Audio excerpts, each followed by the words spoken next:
if we do this right, like Cleveland has the ability to be a pillar of U.S. soccer. And when we look out 15, 20 years from now, we'd say on the national team, that woman, she came from Cleveland. That girl came from Cleveland. That kid came from Cleveland. We produced that player.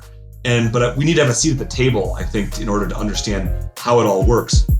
Let's discover the Cleveland entrepreneurial ecosystem. We are telling the stories of its entrepreneurs and those supporting them. Welcome to the Lay of the Land podcast, where we are exploring what people are building in Cleveland. I am your host, Jeffrey Stern, and today I had the real pleasure of sitting down with Michael Murphy, who is on a mission to bring professional soccer to Cleveland as the co-founder and CEO of the Cleveland Soccer Group. Previously, Michael served as the president of Gravitas Ventures, whose story we actually featured back on Lay of the Land's 68th episode with Gravitas' CEO Nolan Gallagher, Michael's current co-founder at the Cleveland Soccer Group. At Gravitas, Michael was instrumental in growing the company's distribution footprint, managing their library of more than 3,000 titles of movies and television to over 100 transactional, subscription, and ad-sponsored video-on-demand operators on a worldwide basis, ultimately affording Gravitas distribution into over 100 million homes in North America and over 1 billion homes worldwide. Prior to joining Gravitas Ventures in 2007, Michael was captain in the U.S. Army, where he served on active duty as a judge advocate, and in 2005, he deployed with the 3rd Infantry Division in support of Operation Iraqi Freedom, where he was awarded the Bronze Star Medal. Michael is a member of the Cleveland chapter of Young Presidents Organization, a member of the U.S. Soccer Development Council, on the board of Boys Hope, Girls Hope of Northeast Ohio, and on the advisory council for Northeast Ohio's Women's Sports Alliance. He also coaches track basketball and, of course, soccer at St. Dominic School in Cleveland. This was a really fun conversation. We cover everything from the cultural importance of sports in American society, how Michael envisions Cleveland soccer as a community pillar going forward, to the logistics of starting a professional soccer club, from stadiums to financing to building a competitive and formidable team. I really enjoyed learning more of Michael's vision for the Cleveland Soccer Group, and I'm excited to follow along on this journey as it unfolds. Please enjoy my conversation with Michael Murphy.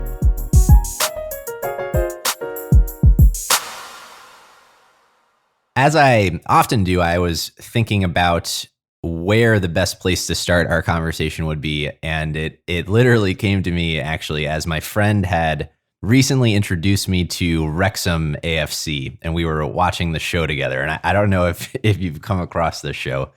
It's about Ryan Reynolds and Rob McElhenney and having acquired this long-suffering club team in Wales and their journey working with the community through its history and honoring its heritage, and in pursuit of real aspirational Premier League elevation. And so we were talking about the role of European football clubs as civic institutions with real implications for community, tradition, competitive, and the overall energy of a city. And obviously we have our own culture here in America around sports, but I kind of wanted to start there because as I was reading about the work that you're doing and planning today, it's quite apparent that those are all important tenets to the culture of the team you're trying to build here in Cleveland, and that you'll be intentional about it going forward. And so the show just really kind of struck me as a fun parallel, but would love to start there, and we'll get into your professional history and how you got into this, but just as a softball opener. Sure. And I chuckled as you were saying that because I have seen a number of those episodes, and I guess on the one hand, it's really cool because I want professional soccer in Cleveland to have the same impact in Cleveland that it has in Wrexham. I mean, or wherever it really has impact in cities, and that's really why we're getting into this. But I also chuckle because they make it look so easy to start, soccer clubs, and it's Ryan Reynolds, and I can sit back and wax poetically about this and that. Where the reality is, it's a lot more heavy lifting and deep in spreadsheets and figuring it out and kind of searching. So that's the Hollywood version, but it's a fun version to see. But you can see what's happened though with content, and it does make sense to tell the story along the way. People want to see that. I haven't done that yet. People have said, you should be filming everything. Like, for example, they said, you should be filming this interview that you and I are doing right now, and there should be cameras.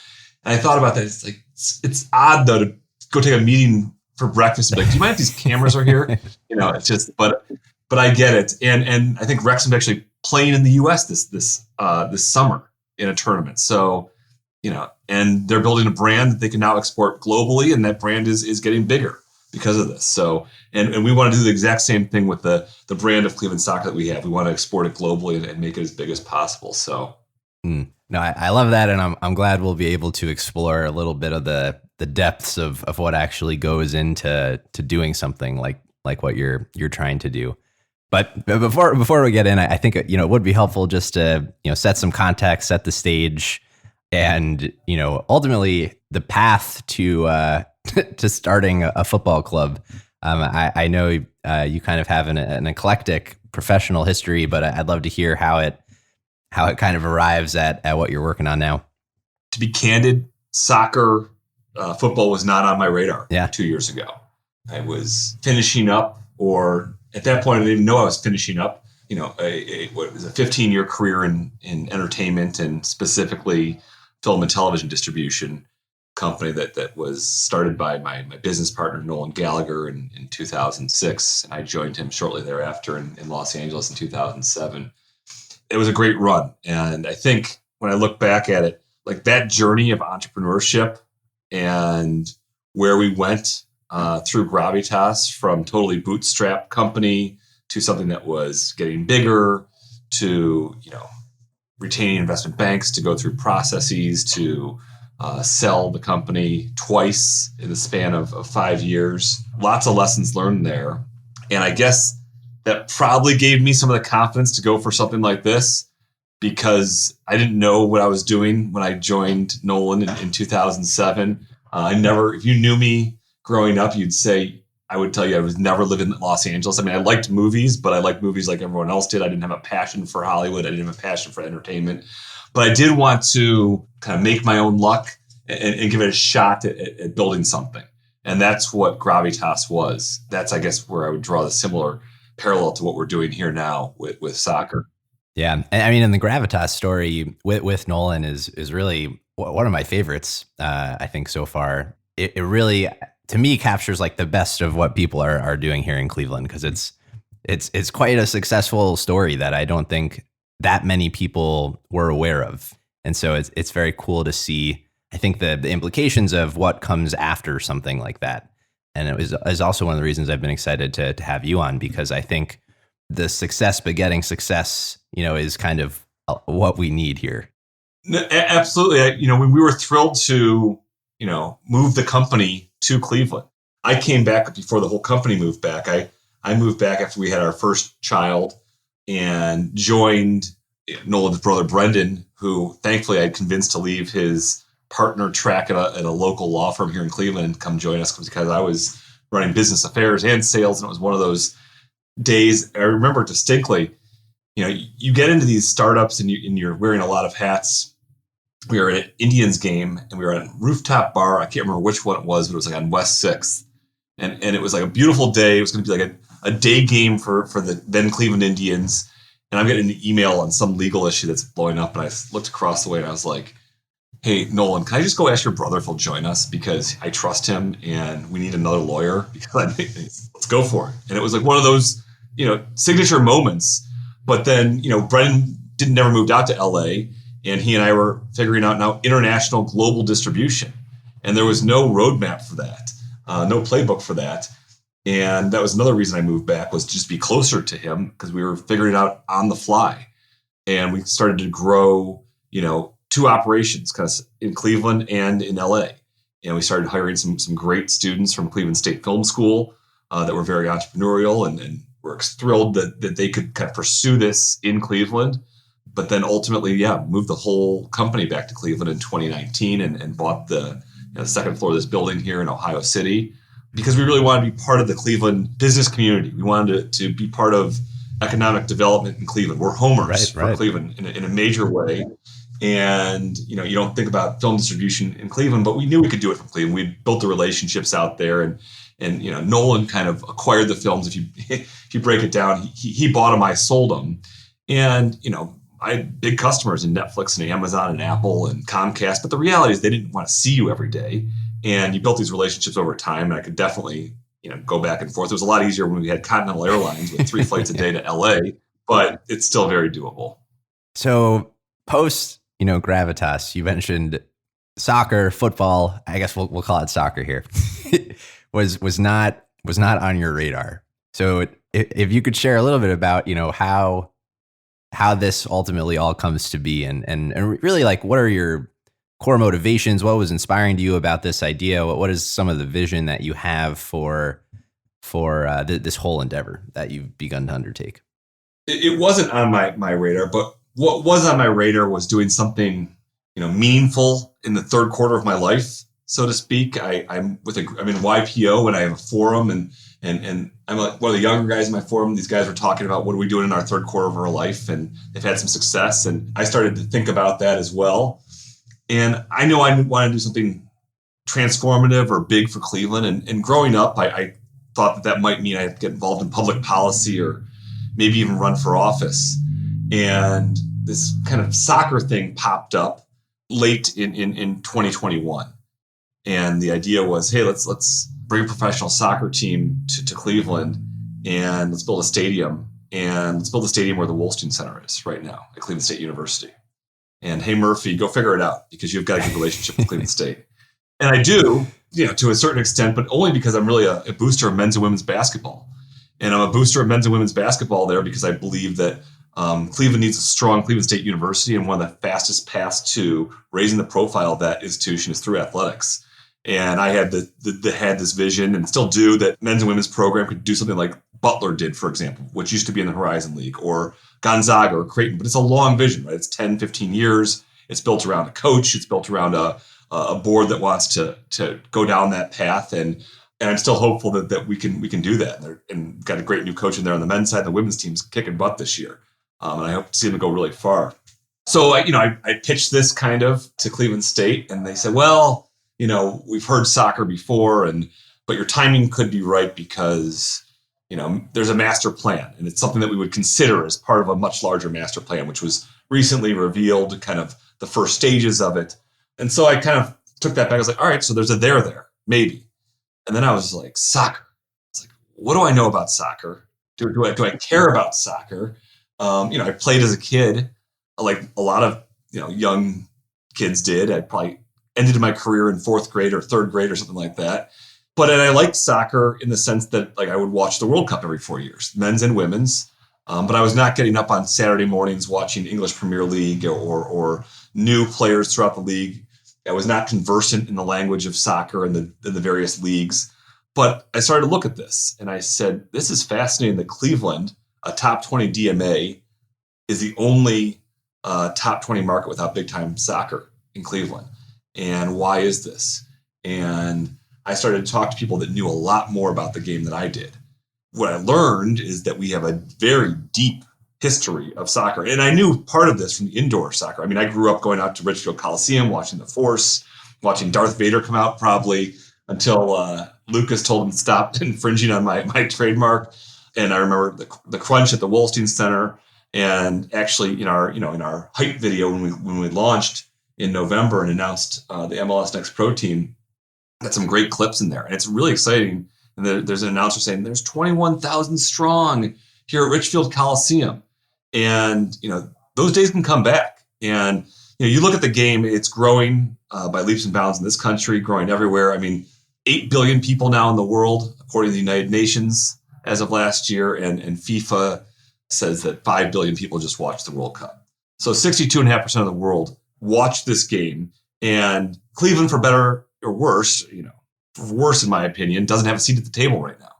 And we want to change that, because we think it's really critical. And we think it's critical to do it now, to ride this tide and this wave that is going to really get a lot bigger as we get closer to 2026, where North America is going to host the World Cup. And, you look at historically, the last time we hosted the World Cup in 1994, and if you kind of extrapolate that growth and say we're going to have the same type of growth over the next 4 years, we're talking about a net gain of about 35 million soccer fans in this country. It's going to be really exciting to be part of that. I have so many questions about this, but I think it's an amazing kind of vision. To be candid, I don't love starting from a pessimistic place, but I'll throw this your way and we can build from it. But I think, and I'm sure you've heard a lot of feedback from folks as you've announced the initiative, but we could start from a place where I believe Cleveland is already the smallest market to have 3 major sports teams. So, like, is there room for more, in your opinion? I think absolutely. But, we may be the smallest, but there's something that you're also not saying is that we punch way above our weight. Our TV ratings are much higher than a lot of other larger cities in terms of who tunes in for sports.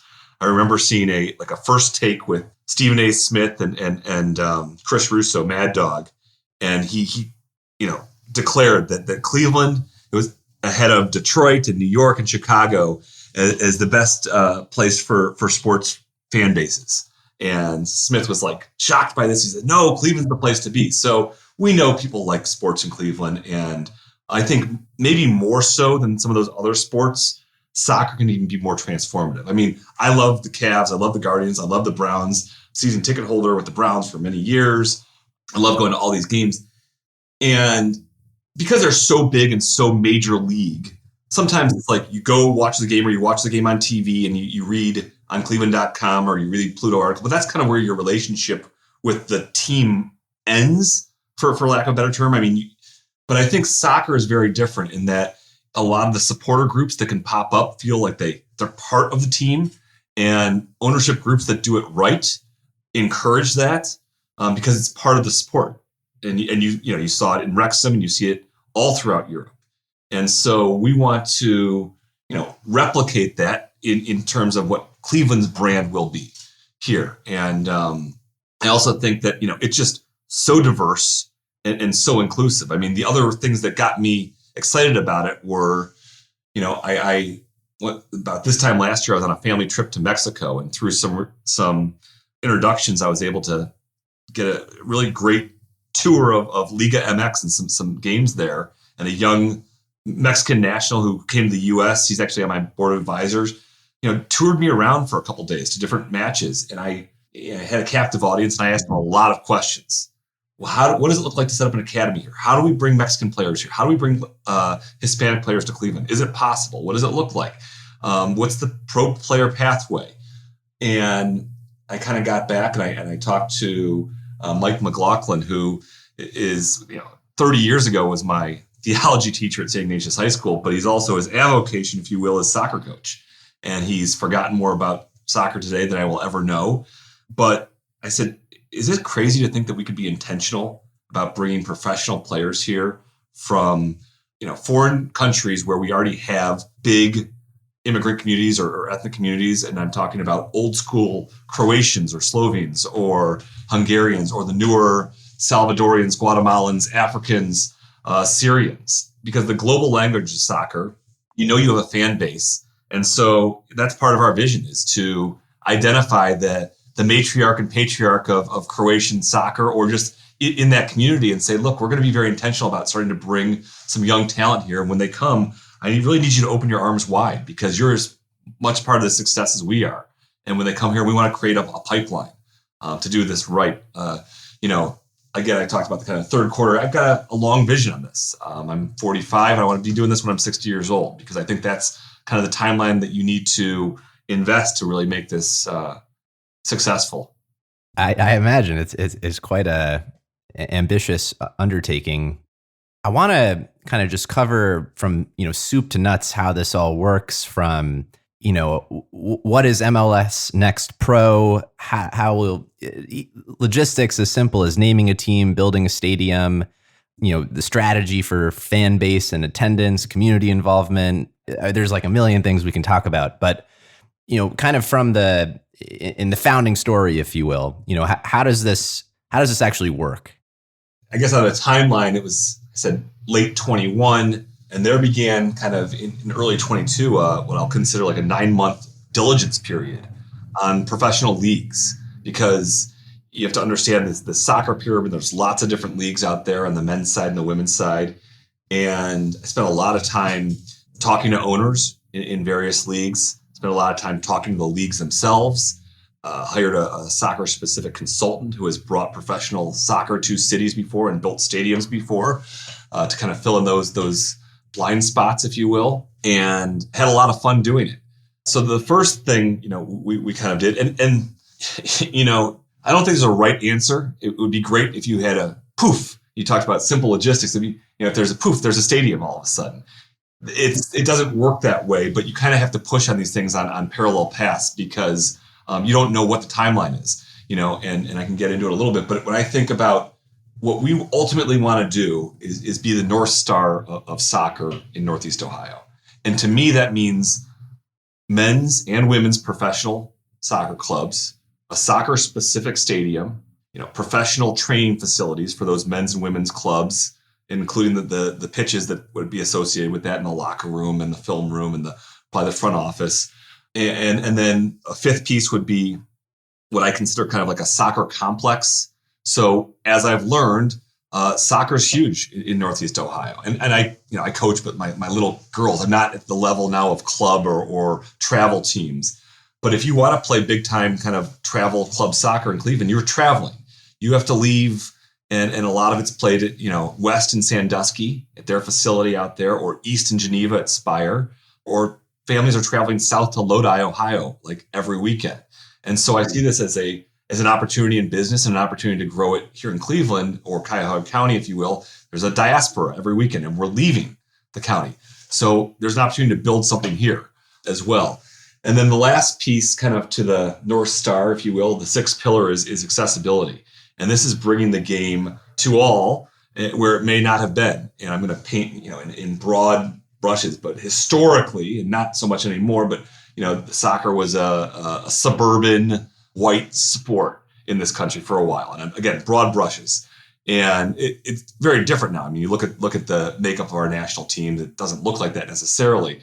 But one way to do this is through mini pitches, which we want to establish. And the U.S. Soccer Foundation has a goal of putting 1,000 mini pitches in this country before the World Cup comes in 26, and Cleveland has 0. And we want to fix that and put 10 or a dozen in, because we think it's really important, so long as you have the right programming accompanying those. So, and usually it's in urban areas or underserved areas. So that's the big vision. But you go back to the leagues, MLS Next Pro specifically I didn't even know it existed when I started my diligence. And many didn't know it existed because people know MLS. It's the top soccer brand in this country, right? MLS is Division I men's soccer. Down the road, we have the Columbus Crew, and we have Cincinnati in Ohio. They're in the MLS, and LAFC just won the championship and recently came out kind of fascinating. We talk about the dollars and cents of this sport. Was, by Forbes valued at the first $1 billion soccer club in this country, which is huge increase over when they last valued these, I think 3 years ago. But ultimately, on the men's side, chose MLS Next Pro for a number of reasons. I thought the governance was extraordinarily strong. I thought the leadership was very strong at the top. Again, our vision is a long-term one. I'm very comfortable and confident that league will be here for the long haul. And what really got me excited, though, was that we were going to be able to be part of their media deal. And coming from Gravitas and distribution, I knew that you could have the best film or the best product in the world, but if you don't have a platform to distribute it on, it's like if a tree falls in the woods. And their media deal was announced this past summer with Apple TV, and it's starting here, in a few weeks, where all the games are going to be broadcast globally now on Apple TV. And so the brand of soccer that we create on the men's professional side will be able to be broadcast, around the world through Apple TV. What I'm about to say is a larger vision, but this is also what gets me excited. And this is maybe the entrepreneurial part of me. When I look at Cleveland and I look at, we have 23 sister cities that are around the world. People kind of look at me like, what sister cities? What are we doing? Well, we do. And they're significant. We don't do a lot with them. It's been kind of ceremonial only or in name only. But we're talking about Lima, Peru, Taipei, Taiwan, Bangalore, India, and 20 more cities around the world. And if you look a little bit deeper, those 23 sister cities boast 96 professional soccer clubs, 8 of which are women. And so I start thinking, if we can launch our professional soccer clubs, now we have a chip at the table, or we can play in this, that's our global currency. And now instead of reaching out for just an exchange or a friendly, how you doing, Bangalore, India, I can reach out to those owners and say, would you like to come to Cleveland? We'd like to host you. And we'd like to do a home and away. And I think that soccer is very accessible. I think that it's very tangible. And it's obviously a global game that's known. So through that, I hope to create much larger relationships that can really benefit Cleveland for the long haul. I mean, Bangalore I use because it's the Silicon Valley of India. And wouldn't it be great to have a relationship, a deeper relationship that can start with something like soccer and go deeper because of that. So the Apple TV deal will allow us to broadcast around the world to our fans around the world that will be our fans around the world and to our sister cities and say that you can see this. And that's on the export side. I talked about the import side. If we're recruiting from a particular city in Peru, if we have a pipeline to Lima, Peru, or immigrant community here in the Salvadorians, well, they can see their players play. On the women's side, Cleveland is big enough, though, really for a big-time professional soccer league. And so the MLS is not on the radar anytime soon with that, but we're thrilled to be in that league. And the other piece, too, is that, we're an independent club in that league. And there's 3 independent clubs announced right now. And basically what that means is we don't have a parent. So I don't have the Columbus Crew on top. I'm not the Crew 2. We'll play the Crew 2. But we're going to operate as the biggest, baddest club in town and try to put butts in seats and win championships. And that's our vision for that club. You will soon start to hear other cities and markets announce as independent clubs in MLS Next Pro, or you will see what's happening, for example, with Nashville SC. They've moved their MLS Next Pro club to Huntsville, Alabama, which is a very fast-growing city where they're building them a stadium specifically. So it'll have its own culture, in Huntsville. And, the league hopes to expand to probably 10 to 20 of these independent clubs. And we're really excited about the prospects for the league. On the women's side, the NWSL, the National Women's Soccer League, is the at the top of the pyramid. And they very publicly ran a process last year to expand their league. You asked, what comes first? Well, I had to kind of jump at that because the deadline was due on November 4th. I finished Gravitas on October 31st. We had been working on it a little bit on, the nights and weekends as you do outside of your day job. But out of 82 groups that put, initial interest into that league, 30 made a cut. I think after letters of intent, we made that cut. And they say about 10 actually went through the application process because it's a very heavy lift to apply. There's financials, there's diligence, there's a material fee to apply. And I'm happy to say we made it to the final 4, which is pretty cool. We knew it was a long shot because they were looking for expansion in 2024.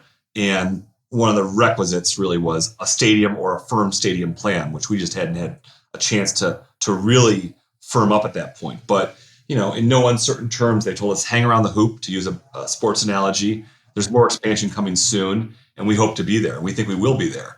And we know that they're excited about Cleveland. They were very excited about the support that I was able to bring with our application and our bid. And it's really exciting to think that, they would be the top soccer brand in town. So you have the Guardians, the Cavs, the Browns, and the NWSL Women's Club. And that as we build a stadium, we are building a stadium for women's professional sports. And, to the extent of the public-private partnership, it is, as far as I know, it would be the very first public-private partnership for women's professional sports in the country. That's great. We should do that in Cleveland. The opportunity is right in front of us. So let's go grab it.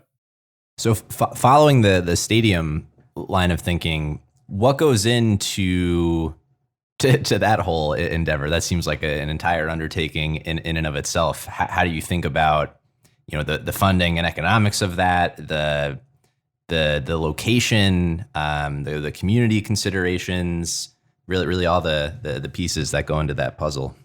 I mean, I talked about kind of 3 sites or facilities as kind of being part of those pillars. Stadium's one, the practice facility is another, and then the soccer complex. It's important to me right now as I sit here to say that the stadium will be somewhere downtown. I just feel like that's what we have to do. We want to bring people downtown. I don't want it too far east. I don't want it too far west. I don't want to give anyone a reason to be like, that's not for me. No, it is for you. And there's spots downtown that can work.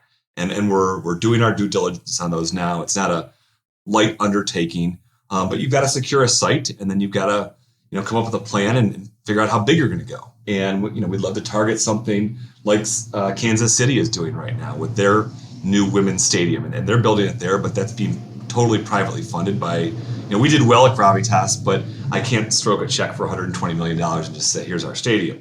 And they're targeting something about 11.5 that's expandable probably to 15 or 18. And you can do these things. You can do them on a modular stadium too, but you have to see, how it all comes together. So you find the site and then you go from there is really the process. Just to circle back to the sports broadcasting piece of this and some of the economics there, kind of global distribution, all that, kind of leveraging your background as well. How has and does the future of regional sports networks and cable impact sports, affect teams and the economics at play here? And you mentioned the team in LA and kind of the recent valuations and how it's changing. What more at like a high level is happening in that world? I mean, media rights have always been super important to professional sports. And, yes, the MLS did a $2.5 billion deal, which was significantly higher than the last deal, which was mostly with ESPN, but it's still like very small compared. And that's a minimum guarantee. So it can go higher, but it's going to be based on subscriptions. But that's very small compared to still NFL or NBA or Major League Baseball or even hockey. And so there's still a lot of growth there in terms of, but like they took a chance, right? But they partnered with a brand like Apple that is getting into this. And when Apple gets into things, they usually do it pretty well. And so it's a bet, right? You're betting on that. And Apple thinks that they've got a good demo for soccer fans and, can probably grow the MLS brand, as a league around the world. There's not a lot of leagues where the U.S. isn't, dominant in. So this is one that they think they can grow. There's going to be, it's nuanced, right? So we'll be able to do pre and post game shows locally, but the games will be broadcast on Apple, and you'll need that. So that's how it's going to work, at least on that side. On the women's side, when we get the NWSL club, and I say when, I'm confident we're going to do this. They will. I think they're up for bid now. They had it was kind of on like Paramount Plus this last year, which is. There's a lot of these services I'm comfortable with because we would sell to them. I would sell our independent movies and documentaries to them. But you need to make it easy for the customer to find it.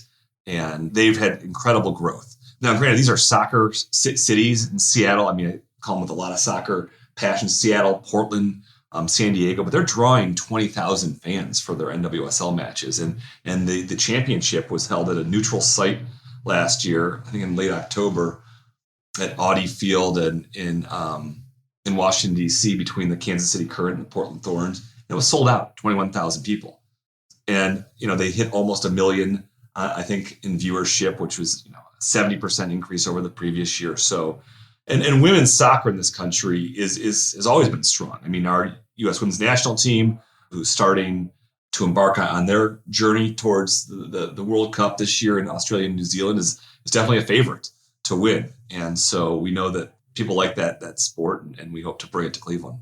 So you had mentioned butts and seats and championships. And I like that framing of kind of what success looks like. But I kind of want to unpack that a little bit and talk about success both on and off the field. We can kind of pursue these, one after the other, but how do we become a formidable team? And how do you ultimately win champions? And you mentioned some of the player acquisition. How does the money ball and sports analytics come into this? How are you thinking about building a really, formidable team? And then what I'd also love to hear about is off the field. How do you view a sports team's responsibility to the community? What involvement will be there from those who live here, and how you're thinking about, success in kind of both of those capacities? Sure. So we'll talk about the on the field side first. And it's, to oversimplify it, there's two components, right? You have the business side or the front office side, and then you have the sporting side with the players and the coaches and the pipeline. On the business side, we want to hire savvy executives that know how to value sponsorship, know how to value the brand, know how to who's watching soccer so that we can go out to corporations in Cleveland and global corporations and say, you want to be part of this because we're going to deliver to your customer. So you can do that yourself. You can partner with other firms to do that, and we'll examine both of those to make sure we're doing it the right way. You want to be very intentional about taking ticket deposits and creating a listserv. And when we launched, we launched with a nice website, but we're capturing. People click there, and there's different ways they click. How do you want to be involved? And we're reaching out to them saying, there's going to be some town halls soon. There'll be some listening tours soon to let them know. And then ultimately, you want to deliver a product that is, fun to go to, family friendly, affordable. One cool thing about soccer is that it's relatively quick, right? You're in and out in 2 hours as opposed to some other sports, which we think will serve us well. It's something different in this community. And then on the sporting side, again, I'm not a soccer savant, but a lot of people have given me a lot of. But what I understand is you have to come up with your methodology of how you're going to play. Whether you're going to be it can be as simple as an attacking club or a defending club, and what are going to be your strengths, and then stick to it. Don't give up after the first year. If that's what you want to play, you play that way. Or those are the players you want to recruit, that's what you do. But you want to have coaches that are aligned with the front office, aligned with the general manager, and then you go recruit players. And the nice thing about Next Pro is that we can recruit players from anywhere. And so, Jeffrey, if you want to try out, and it's so funny, we're getting people sending unsolicited tapes of them and say, we want to try out. They're a little early right now, but at the right time, we'll hold open tryouts for Cleveland. Part of it is also, bringing your own players to bear. And so with the soccer complex and with potentially an academy, we want to be able to grow our own players right here and say there is a path for you. You're 13 years old. You're showing a lot of promise on the field. You're 14, you're 15. Maybe you're going to be in an academy because you're going to be a pro soccer player. And that's how it's done throughout the rest of the world. It's not done that way uniformly here in the U.S. And that's a great way to go so that, you can, someone who's a teenager, whether a young man or woman, can see that pathway in front of them and say, and there's a club that I can actually play for right here. Justin Morrow, who's on our advisory boards, probably one of the best professional players come out of Cleveland in the last 15, 20 years. He said he had to leave. He couldn't stay here. He would have loved to stay in Cleveland. And he's so thrilled to be kind of involved with this project because it is Cleveland. It's home to him. And so he loves that. So we'll grow the players. And then you got to set big goals. We ran Gravitas on this thing called EOS, the Entrepreneur's Operating System. It's based on a book called Traction. And one of the things you do it's kind of strategic planning. They have different terminology for, but we call it a 10-year vision. And it's a BHAG. It's a big, hairy, audacious goal. And let's put it out there. We want to win the U.S. Open Cup, for example. And the U.S. Open Cup is open to all independent teams. And you can play MLS teams, you play USL teams. They can all enter, but that's a way that, similar to golf, like anyone can get into it. And let's go be a real competitor there. And that will do very well for the brand if you're competitive at that level. And that's how we want to compete. And to round out success on the other side of the coin, how are you thinking about community involvement and what that actually looks like, right? And having us be here in Cleveland. I mentioned, accessibility. Many pitches it's pretty straightforward. You can do it, but to do it right it's always in the execution. We want to be involved there, but we want this game to connect Cleveland. I want this game to connect all these disparate immigrant communities that we have, or these different populations that we have around a common language that they understand. And, the vision is when we have our stadium that we're flying the flags of, yes, Stars and Stripes will be first and foremost, but then I want to fly the other flags of the players that are on their team, whether it's from Croatia or Guatemala, and let folks know that you have a home here. These are your players, but this is, our team. And we've brought this community together around something. We've established also the Cleveland Soccer Group Foundation, which is a 501c3 that will look to make an impact right here in Cleveland. We already are doing it to a certain extent, We've contributed to America Scores, which is a fantastic nonprofit that services about 15 schools in CMSD. And they do poetry and soccer together. And it's fascinating why those two. It was launched years ago in Washington, D.C. Someone doing Teach for America, I think, who was a soccer player and also a creative writer. And they're like, I need to do something after school with these kids. And the program's grown. So we want to be involved there. We're going to have a team. We'll field a team for their upcoming tournament in April. And then also helping us out is a young man who's big into soccer, but his day job is he works for Refugee Response. But he's started the Refugee Soccer League. And he's also started the City of Ohio soccer clubs. And we're going to sponsor those, which are predominantly made up of refugees. So, right now, when we don't have a name, we don't have a brand, we don't have a color, we don't have a crest, we can put it out there that our brand is really through philanthropy a little bit. I mean, at a small level right now, but let's see that grow. And let's bring in other dollars that are going to support us on the commercial side. A lot of these companies have foundations, and let them know why there's an avenue for them to put their dollars to work through soccer, through a global game, get Cleveland a seat at the table for 26 and beyond. And so, if I really extrapolate this out, I think that we need immigration. We need very thoughtful immigration in Cleveland. We are a city that can boast 1 million people, and we're under 400,000 now, I think, in the city proper. I know that Greater Cleveland's still strong, but we have to be, I think, creative about other ways to bring immigration here. And Joe Zimmerman is doing a fantastic job with his team at Global Cleveland, being very welcoming. And there's others, including Refugee Response and others. But how can we think about soccer if we're up and running as a way to bring immigration here, maybe from our sister cities? When people come to Cleveland, they usually like it. They just have to get them That's here first. Very true. But once they get here and say, there's a huge opportunity here. I mean, I can go on and on about why it's such a great place. But as we look out in the future, we know that being on the Great Lakes, the largest body of fresh water in the world, is meaningful.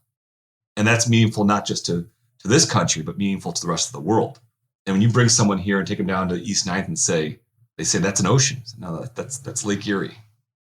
It boggles people's mind. Even we used to bring people in from LA and they say that's a lake. And they've never been here before. Yeah, it's a lake. Maybe it is a little cart before the horse, but how do you think about brand and a name and the crests and things that maybe seem aesthetic, but I think matter quite a lot?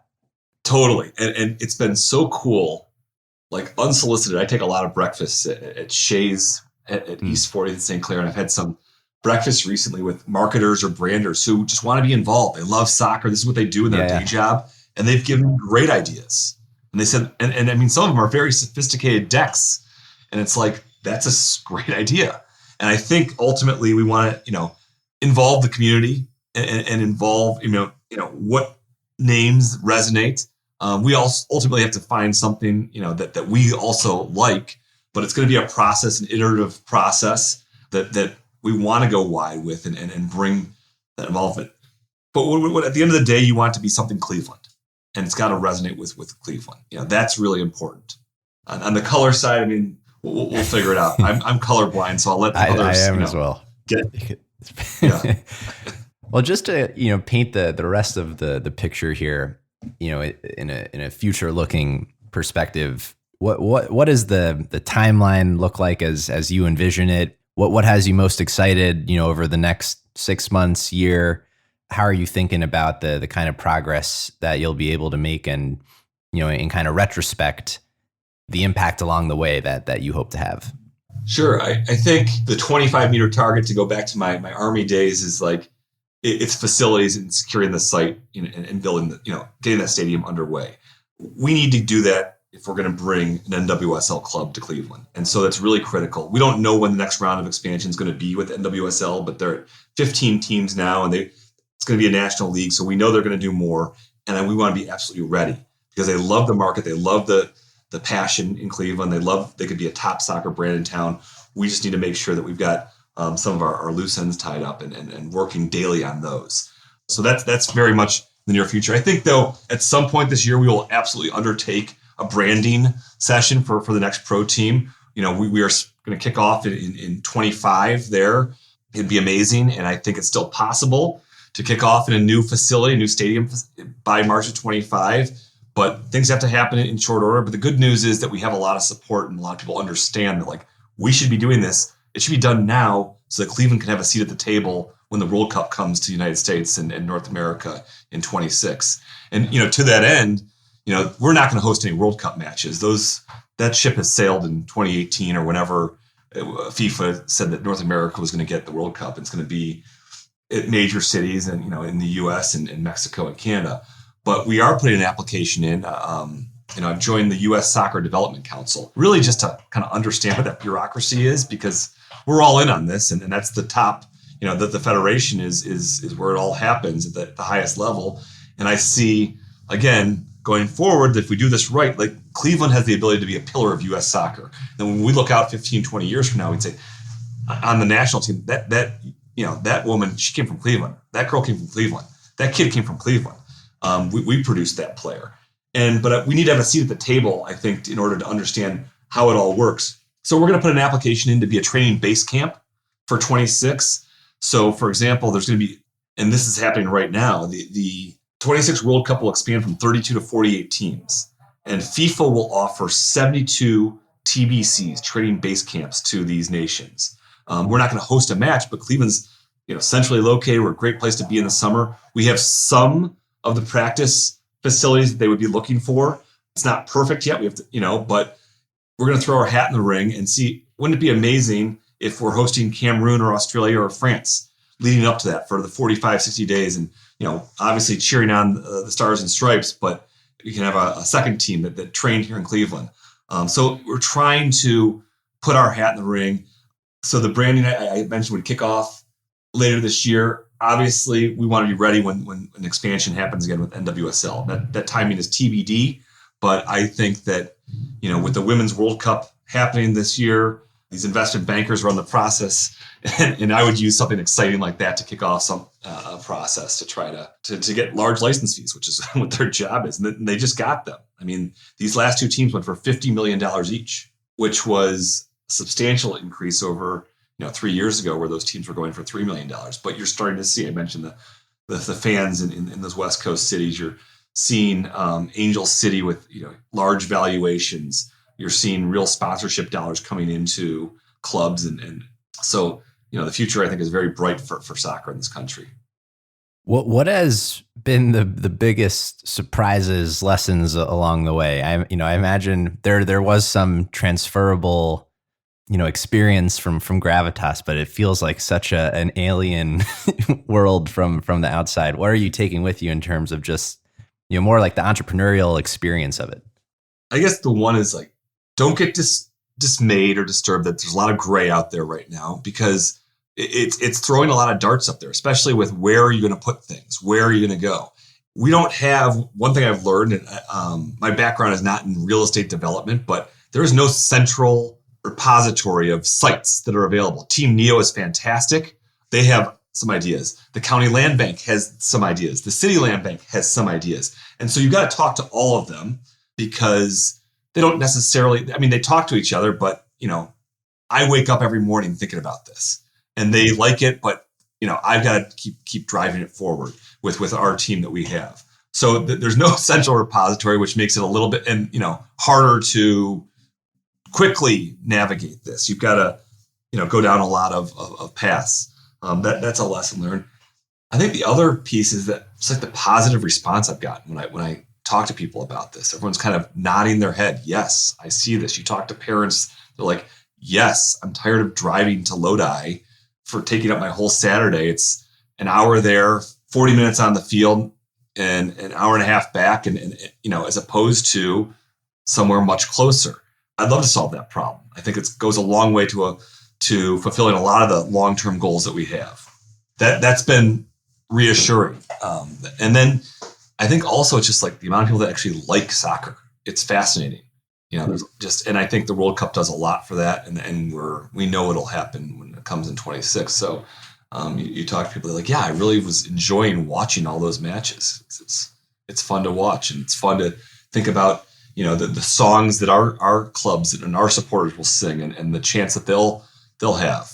Yeah, I imagine those will be a lot of fun. It has been very cool, as also someone who has not really played competitively in a long time, but to see how soccer has grown and knowing internationally how important it is to people, how much more important it seems to become for people here. It brings an energy to sports, I think, that is different than the energies of other sports that we participate in and watch in America. I totally agree. I mean, and go down to, I encourage anyone to go to a Columbus Crew match right down the road. It's an unbelievable stadium that they've built there. Great product on the field, great fan base. They've got a supporters group, Nordeca, related to a German club. And then they've branded the different areas of the stadium for different parts of the city. It just feels very community friendly. And then you have this march to the match where you see the fans and their scarves and their pyro and their smoke and their whistles and their air horns, and it's going. And let's go. We're all going together. Doesn't matter what you look like, how old you are, where you came from. We're all gonna cheer on this team to victory today. So I want to leave a greenfield question here for you, because I can't imagine we've covered all the important topics and covered the full breadth of it. But is there anything important about this journey so far, about the vision you have, about the process, about football in Cleveland, soccer rather, that you think is important that we haven't touched on yet? I think we've covered a lot. I think it's important to just kind of stay with it, because there's going to be ups and downs, and it's not a straight path. It's not a 4-sided Rubik's Cube. It's a 5 or 6-sided Rubik's Cube. So it's me and everybody else that wants this tomorrow. When is it happening? When can I try out? Well, it's coming. But we want to do it right, though. We also don't want to rush into it. And I think that's also been, when I talk about being the North Star, it means doing things right, being capitalized enough to actually take on what we're about to take on. It's not an inexpensive project to do all those things, and making sure that we have the right buy-in and that people are getting involved for the right reasons. If they're on the investor side, they have to have the same kind of long-term vision that I do. Otherwise, I don't think it's gonna work. This is not it's a business. We hope to make money. We hope, like other professional sports assets, that the asset appreciates over time, and historically professional sports assets do. Want people that understand that this can be transformative for Cleveland as we try to, I don't want to say rejoin the global community, but make a mark in the global community. And there's just, whether it's the sister cities or working with the matriarch and patriarch again here, there's some low-hanging fruit out there. Let's go grab that, because low-hanging fruit tastes just as good as the hard fruit, right? Yeah. It's really an exciting, whole endeavor that you're undertaking. I think it really could be transformative for the city, and I feel inspired enough to, after this go, re-up my old referee certification and get involved, volunteer. Absolutely. I think it really is a very cool project. I forget, there's Class A, Class B licenses, and we need you to do it. Yeah, it was for high school. It was never that competitive of a level, but well, no, I know. Well, I was just sitting with America Scores this morning. They need coaches, both on the writing side and on the soccer side, just to put it out there. And we want to be, I want to echo whatever messages they're putting out, because I think that what they're doing is really important, and it'll be this kind of rising tide that it can all grow together. And you look where it's worked. It really worked in LA, in LAFC. It's really worked in Columbus. It's really worked in Charlotte, Austin. Unbelievable. Now, you got Matthew McConaughey down there, but Austin has taken this in, and it's a big deal. It works in Seattle. Drew Carey is our own Clevelander, leads the charge out in Seattle, out there. And if you're in Seattle on match day, the Sounders are playing. You absolutely know. It's just like the Browns are playing if you're in downtown on Sunday. Well, if people have an interest in participating, volunteering, offering their opinions, being involved in any capacity, what is the best way for them to follow along on this journey? Sure. So we've got a number of the social media properties are out there, but also I think just go to our website, which is clevelandprosoccer.com right now, and indicate your interest. There's a couple different ways you can indicate interest, and there's fill it in. Tell us who you are and why you're interested, because we're reading those. teams reading those, and we're trying to get back to folks in an orderly, fashion. But we know, people saying, hey, I used to be a coach, or hey, I really want to be on the branding side, or hey, I've got some good ideas for names. And then we communicate with them, via email and social media. And soon we hope to have, some more content up there, whether it's sponsoring City of Ohio Soccer Club or otherwise, just so they can see what's going on. Well, I'll ask you then our traditional closing question. Maybe is soccer unrelated, but could involve soccer. I don't think anyone's brought up soccer yet, but it is for your favorite hidden gem in Cleveland. So for something that other folks may not know about, but perhaps should. I'm a runner, and I like running the bridges downtown. I'm over in Ohio City, and there's nothing like running those bridges and seeing the skyline. It's free, obviously. You can run down through the flats and up and around. That's fantastic. And I run sometimes so that I can eat. And I like pizza. I like Geraci's Pizza in University Heights. They've got a couple restaurants, but it's my favorite pizza. Those are a couple gems. Amazing, yeah. Those are great. I run for the same reasons. Yeah. Awesome. Well, Michael, I really appreciate you coming on today and sharing more about the Cleveland Soccer Group and the vision you have for this. It really is very exciting. So thank you very much. Well, great. Thanks for having me on, and I look forward to we'll share this. I think it's an important. It's another great piece of content that we can add and let people know what we're up to. Thanks for giving me the opportunity. It's a long form interview, essentially, that everyone we don't lose details. Sound yeah. No, I think we got pretty into it. So this was amazing. But again, appreciate it. Great, thanks. That's all for this week. Thank you for listening. We'd love to hear your thoughts on today's show. So if you have any feedback, please send over an email to jeffrey@layoftheland.fm or find us on Twitter @podlayoftheland or @sternhefe, JEFE. If you or someone you know would make a good guest for our show, please reach out as well and let us know. And if you enjoy the podcast, please subscribe and leave a review on iTunes or on your preferred podcast player. Your support goes a long way to help us spread the word and continue to bring the Cleveland founders and builders we love having on the show. We'll be back here next week at the same time to map more of the land. The Lay of the Land podcast was developed in collaboration with the Up Company LLC. At the time of this recording, unless otherwise indicated, we do not own equity or other financial interests in the company which appear on this show. All opinions expressed by podcast participants are solely their own and do not reflect the opinions of any entity which employs us. This podcast is for informational purposes only and should not be relied upon as a basis for investment decisions. Thank you for listening, and we'll talk to you next week.